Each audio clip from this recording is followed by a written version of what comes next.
What is up, everybody? It is Wick here. Got a bunch of great items to show you today. These are things that I've been looking for out in the wild more and more recently, and they become some of my favorite things to actually look for. So I'm going to go over 10 of them, and of course I have lots of bonus things to show you. But if you do enjoy these types of videos, don't forget to hit that like button for me. Make sure you're subscribed, but let's jump into it. So the first thing, in no particular order, is going to be these Stanley planes. And a few years ago, probably like 6 years ago now, maybe even 7, I found a bunch of these at a Salvation Army, and I just now getting around to listing some of them. I remember I listed a couple right off and made some good money, and it paid for all of them. But some of these Stanley planes are really big money. We're going to take a look at a few here. We got this one here, which is a Stanley #1.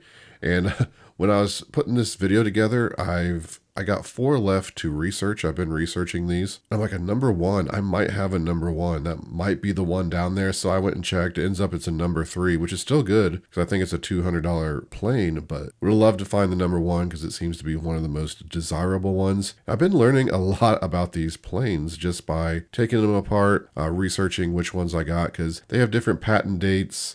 Some were made, in the 1800s, some were made in the 1900s. So checking out the websites where I can research them. I think the best one I've found in my lot so far was worth about $300. Here's another #1, which is $14.50 here. And this is some sort of plow plane. I don't really know the difference between this one because I didn't find one, but they seem to be popular as well. And of course, the better condition you find these in, the more money you can make, right? But I've seen these a lot in garage sales. If you're there and you see one of these Stanley planes, look into it.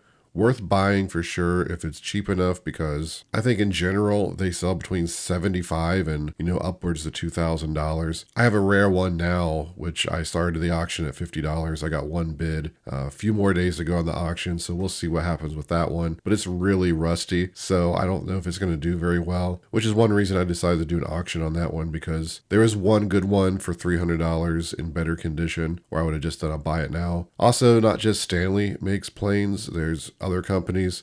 I've sold some before, but it seems like the Stanley is really what people are purchasing. And real quick, if you do find any Stanley planes and you want to research them, I'll put a link in the description for this site. There's lots of resources. This is the one I've been using. Lots of great information on these planes, about the years they were made, the patent dates, so you can list them properly, do proper research, because one different patent date can mean different money amounts, so you could be missing out on a $100 increase on your price, right, if you are pricing them wrong. A bunch of information.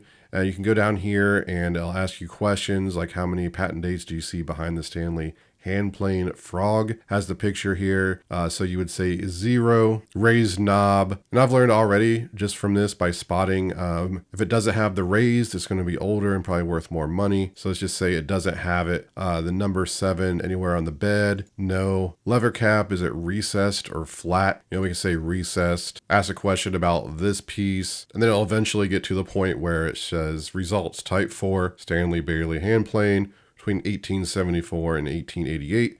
And then you can look them up on eBay and kind of see what they're selling for, right? And each plane will have a number on it. Higher the number, the larger the plane would be. And I don't know how that correlates with woodworking exactly, because I don't use these personally. But I'll have a link for this website in the description. In no way affiliated with the owner of this website or anything, just something that I personally use.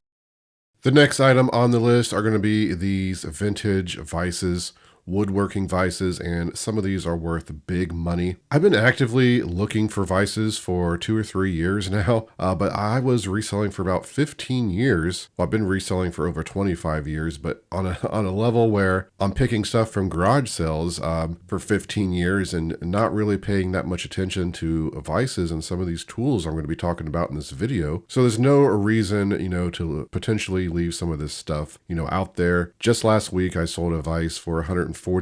I picked up for $10, and I've sold some, lower end ones like some Craftsman's for around $50 or $60. So you see these fairly often, and a lot of times you can find them at garage sales cheap. Here's a rare vintage Joseph H. Lewis from 1869 that apparently sold for $5,000. Here's some sort of woodworking vise. I don't even know exactly what that is, but it says 200 made in the US. There's collectors for these, and there's people that just want to use them. Here's another one that sold for 2,500. One with 17 bids, it sold for 2,425. 31 bids, 2,000. So you see some of these are definitely consistently worth a lot of money. A Wilton, which I know is a good vice name, over $2,000. Some of these vices are big and some of them are heavy, but they're not that bad to ship because they're very sturdy. It will cost more to ship a vice because of the weight, but it does not get as high as something that's really big because it's not big dimensions. The one I sold, I think weighed like 17, 18 pounds. So it's very easy to wrap that up, put it in a box, secure it so it's not bouncing around. I add extra tape to the box, around the box,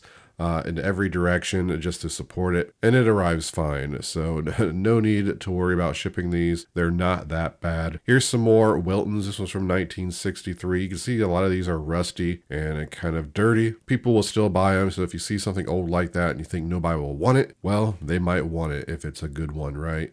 And look at this one. This is a miniature one. Like, who doesn't want to find one of these miniature vices? It's like, it doesn't even say much about it. Just $910, 1.5-inch miniature bench vise, no brand name or something. Sometimes you see weird stuff on eBay and you can't really trust it.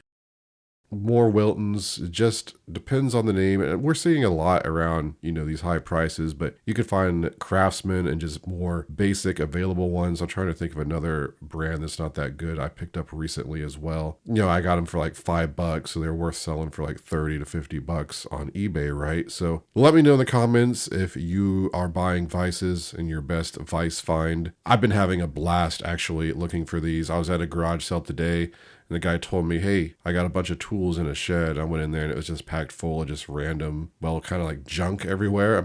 I said, do you have any vices? And he said, I might. And we dug around a little bit, but couldn't find any. But still, that adrenaline was there because now I'm looking for these because I know how much, how expensive they can get. So get out there and hunt.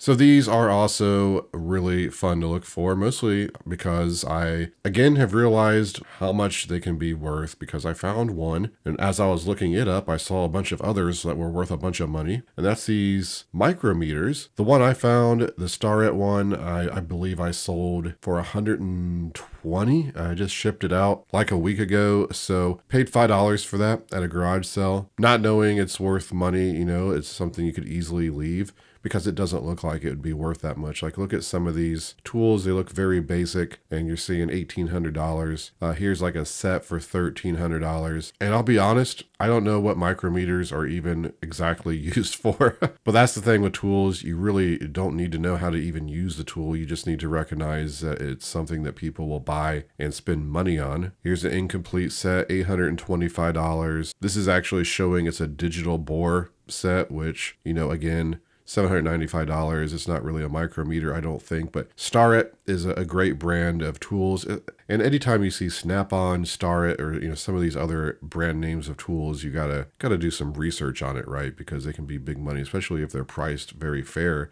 Then you can just buy the stuff, which is what I did today at a garage sale. There was some bits that I ended up buying just because the price was good at $10. I knew they were worth more than $10. So yeah, I could scroll forever on these micrometers. Let me just go through here real fast and see if I can find any more of the ones that have a different look to them. They're usually in these wooden cases. They look like half moons, right? So this stuff is out there. Here's one, different sizes I'm guessing are going to be worth different prices, $250. Here's another brand, Mitu Toyo, I guess is how you would pronounce that. Seems to be a Japanese name. But they have different types of micrometers as well here, $1,400. So not just Starrett branded ones. The point is, if you see anything like this, like look at this set here for $1,250. Before I knew what these were, they looked very like basic types of items that wouldn't have that high of value. You're thinking like $50 for these, right? But not just micrometers. It's worth keeping an eye out for these calipers as well. And I sold one of these also, but it was returned because the address couldn't be delivered to the address or something. So have that back on eBay. I got some watchers. I'm sure it will sell again. Yeah, these calipers, the one I sold has a gauge on it. It looks like actually it was this exact one, I think. Starrett one, this one sold for $250. I did not sell mine for that much because the face of it had a bunch of scrapes and scratches on it. So just price it like 120 and it sold very quickly. But I'm sure there's people watching that are, that use these actually like for their job or know how they work. I'm just somebody out there who's talking about the resale value of them. So I may be misspeaking a lot on some of this stuff. If so, I apologize, but it's like the Stanley planes I was talking about, doing the research, learning more about this stuff. It's one of my favorite things about reselling is just learning deeper levels of each item that I'm selling, histories behind them and all that stuff. So the next item we're going to talk about, something you may not know has very much value, and that's some flashlights, some vintage flashlights. We're going to take a look at a few of them here. You got some 500, 350 here. These Philips redhead flashlights from the 1920s. Got a lot of value. I've never found any before, but it's so easy to look past flashlights, even if you know to look for them, because you see so many flashlights at sales that just don't have any value. So you have to be able to pick the ones out that have that different look. Like this one, here's Maglite stuff, which is good. That says a lot of tin though for $300, but look for that vintage look here. You can kind of see what it is. Here's a 14 karat gold plated flashlight, bullet style, but different ones here. Let's try to find some more unique ones. Here's a Kel light. Kel lights are good as well. These look very basic. They're usually made of steel, if I'm not mistaken. $125 for one bid. And these things aren't huge money, but it's just one of those items that if you're going to all these sales and there's stuff everywhere, why not keep an eye out for some of these old flashlights, especially at estate sales. Here's one of these kind of classic looking security guard flashlights from the 20s and 30s, $115. I think they're really cool also, the look of them and the history behind them. Here's one from the 80s, that's $100. They got this kind of blue tone to it. And also, we might as well just mention batteries. Certain types of old vintage batteries can be worth money. As far as I know, they don't even have to work. It's just a collector's thing. Here's some flashlight batteries, and they sold for $90. Probably don't work, right? Being that old. But I have noticed, I've talked about batteries in the past. They're not like a huge bolo. It's just one of those things where it's like, oh, I'm at this estate sale and here's a box of old batteries for $2. Well, might as well buy them because they're worth some money. Not every old battery is, it's obviously certain ones, but we're not really talking about batteries. I just saw those there, figured I'd mention them, but you can see lots of different types of these vintage flashlights, and they're going to be out there for $1 or $2 at these sales. So here's one of the bonus items, kind of like a flashlight, not really a tool, but it is a laser sight that you'd put on a gun. And I was kind of surprised by some of these Surefire laser sights just because I didn't think they went that high. And a lot of these, I believe, are vintage. Again, I'm not an expert in these, but if you look at some of them, $799. I have a laser sight I bought back in the 90s for a paintball gun because I was into paintball, and me and my friends would always try to make our paintball guns really cool. And I thought, what if I put a laser dot sight on mine? So I don't know if, this is stuff that you would have got. I think I got mine at like Kmart, in the sporting goods section. So I don't know if it's anything. I'm sure these are like professional. But mine was for a real, gun, right? So I might have to track that down. I know I have that paintball gear somewhere just to make sure it's not one of these, but it's probably not. You can kind of see it on a gun there. But at least around here in Ohio, you find a lot of hunting stuff, gun stuff. You have people selling guns, at their garage sales a lot of times. So you can actually find some stuff like this. If you see a laser sight, it's probably worth looking into. It could be worth a few $100. In this video, I tried to focus more on things that have unique looks that it would be easier to spot in the massive amounts of tools. Because, of course, there's certain wrenches, certain screwdrivers, hammers, stuff like that. They're going to be worth picking up, but they look like every other hammer for the most part, right? These are a bit different. These are hand drills. You can see here, like this one comes with some bits and you just spin it around and drill, I guess. Not worth thousands of dollars, but it's something that stands out, and I notice a lot of them have some pretty good values. And that's the kind of stuff I like. When I can go in a sale, I can look real quick, spot the stuff that have value, and get out of there and get to the next sale. Here's just the bit set that sold for $1,400. Here's another one. This is just a piece. Here's the bits and one of these hand drills. This is a Irwin one, which they switched over from Stanley, right? Or Stanley bought them, or Irwin bought Stanley. I don't even remember how that went down. More of the auger drill bits. Here's some for $128.50 with 15 bids, but just a little something out there to look for in the mass amounts of tools that you see at these sales. Next item we're talking about are Anvils, and you're gonna be like, Anvils, they gotta be awful to ship. The really big ones I've never found before sold, so I don't know exactly the best way to ship those, maybe in a crate or something, but you can find lots of medium-sized ones that you can ship, kind of like the Vices. People look for them. Now, doing the search on eBay, we're going to get a lot of Anvil vintage shirt tags. Just the nature of the search engine, right? Because here's a Nirvana one, but here's one down here that sold for $2,850. And if I was to find one of these at a sale for $100 and I thought I could sell it for $2,850, I would deal with the shipping, right? Because paying $200 to ship something that you're selling for $2,000 is not bad. Now, you may not want to deal with it just because of the weight. I get it. But again, there are definitely smaller ones where you can make some decent money, or you can sell them locally. People are always looking for them and they go quick. Look at some of these Nirvana shirts though.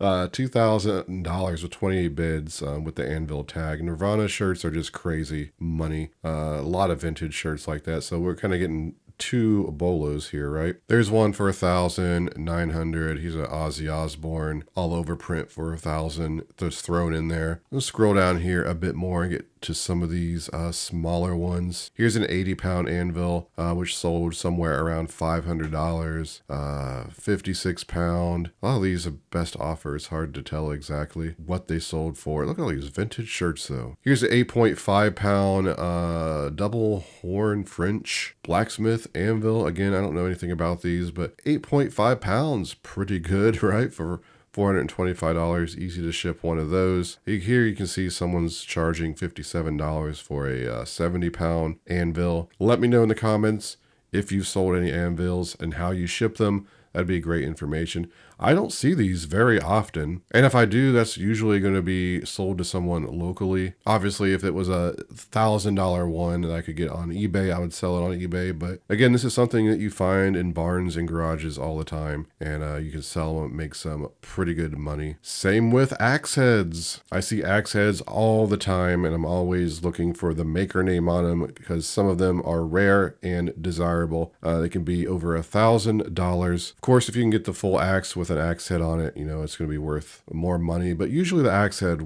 is what matters. Here's a Kelly 405. Kelly is a good name to look for on axe heads. A lot of vintage ones, and some of the axe heads you find are going to be worth $20. Some of them are going to be worth, $500. So it just depends again, but it's something out there that it seems like a lot of people skip over, because I'll go to sales pretty late in the morning and I'll come across axe heads for like $1. Usually the ones I find though aren't worth a whole lot, but still, if I can pay $1 and sell them for $20, I'm going to do that. Here's some more Kelly. Here's a Collins Firefighters axe head for $305. And there's not much to show with the axe heads, right? Because they're axe heads. You just really have to look at the name and then research the name, get an idea of what they're selling for. Even some of the axe heads, just like Craftsman, are pretty decent to pick up. Here's some plum ones, which I've found and sold before.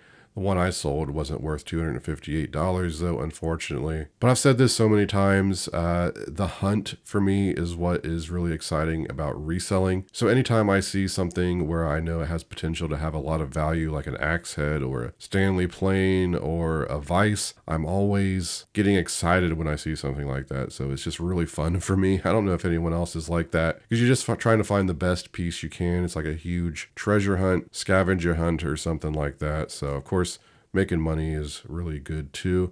Here's another plum rafting axe, $240. We could scroll forever. Again, axe prices are going to be anywhere between like $20 and $1,000. So if you're not looking for them, I suggest you start.